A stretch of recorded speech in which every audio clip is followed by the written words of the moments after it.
Hello बच्चों, आपका एक बार फिर से स्वागत है हमारे channel easy way to study में। बच्चों, आज हम आपके लिए लेके आए हैं कक्षा 7वीं की हिंदी विषय की कार्यपत्रक नंबर 3। बच्चों, जैसे कि आप सभी जानते हैं, सबसे पहले यहाँ पर हमें अपना नाम लिखना होता है और नेक्स्ट फील्ड में हमें अपने कक्षा अध्यापक का नाम लिखना होता है। चलिए देखते हैं अपनी वर्कशीट। उससे पहले बच्चों, अगर आप हमारे चैनल पर नए हैं और अभी तक हमारे चैनल को सब्सक्राइब नहीं किया है तो हमारे चैनल को सब्सक्राइब करना ना भूलें, साथ ही बेल आइकन बटन ज़रूर दबाएँ जिससे हमारी कोई भी नई वीडियो आती है आपको तुरंत नोटिफिकेशन मिल जाए। चलिए देखते हैं अपनी वर्कशीट। प्यारे बच्चों, कोविड-19 के लॉकडाउन या तालाबंदी में घर के अंदर बंद होकर कैसा लगता है, यह तो आप जान ही गए होंगे। तो सोचिए, पिंजरे में कैद पक्षी को कैसा लगता होगा। आइए इस बारे में जानते हुए कविता हम पक्षी उन्मुक्त गगन के का तीसरा भाग पढ़ते हैं। यह कविता शिवमंगल सिंह सुमन द्वारा रचित है। होती सीमाहीन क्षितिज से इन पंखों की होड़ा होड़ी, या तो क्षितिज मिलन बन जाता या तनसी सांसों की डोरी। नीड न दो चाहे टहनी का, आश्रय छिन्न भिन्न कर डालो, लेकिन पंख दिए हैं तो आकुल उड़ान में विघ्न डालो। बच्चों, यह हमारी कविता का तीसरा भाग था। अब इसमें हमने कुछ नए शब्द देखे जो हैं नीड का मतलब होता है बच्चों घोंसला, आश्रय का मतलब घर, होड़ा होड़ी मतलब प्रतियोगिता और विघ्न मतलब बाधा।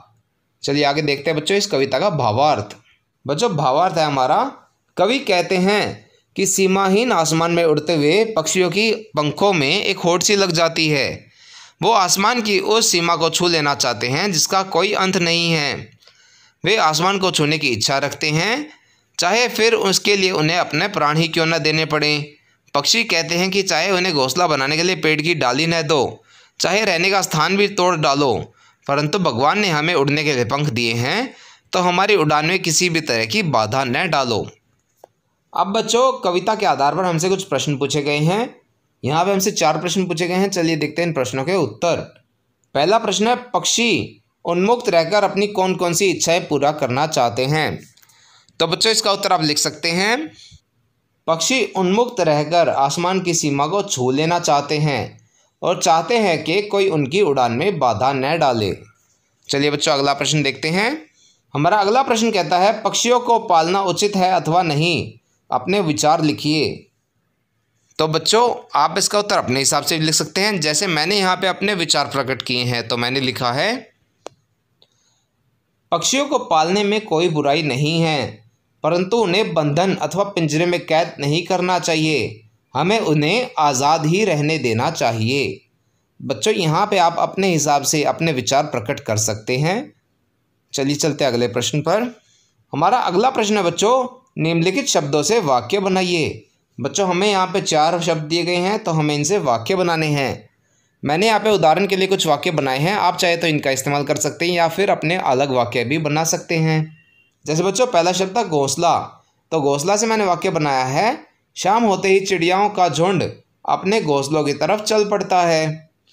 अगला शब्द था प्रतियोगिता, खेल दिवस पर हर साल हमारे स्कूल में प्रतियोगिता आयोजित की जाती है।